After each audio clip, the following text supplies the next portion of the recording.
বুবলিকে নতুন লুকে দেখে হঠাৎ একই মন্তব্য করলেন শাকিব খান। এ বিষয়ে বিস্তারিত জানতে চ্যানেলটি সাবস্ক্রাইব করে সম্পূর্ণ ভিডিওটি দেখতে থাকুন।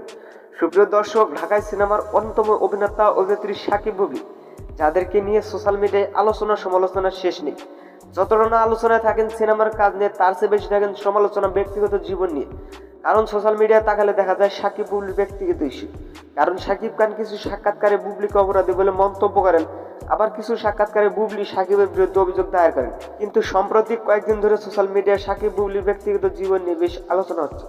কারণ ছেলে বিয়ের প্রথম দিন স্কুলের কাণ্ড নিয়ে এখন শাকিব বুবলি আলোচনায় এক হয়ে গেছে। এই বিষয় নিয়ে এখনো মুখ খোলেনি শাকিব বুবলি সোশ্যাল মিডিয়ায়। কিন্তু সম্প্রতি এক সাক্ষাৎকারে শাকিব খান বলেন, বুবলিকে সাদা পোশাকে দেখে রানীর মতো লাগে, আর বুবলিকে যে কোনো পোশাকেই মানায়। বন্ধুরা, ভিডিওটি ভালো লাগলে একটা লাইক দিন। নিত্য নতুন আপডেট নিউজ পেতে আমাদের সাথে থাকুন। অসংখ্য ধন্যবাদ পুরো ভিডিওটি উপভোগ করার জন্য।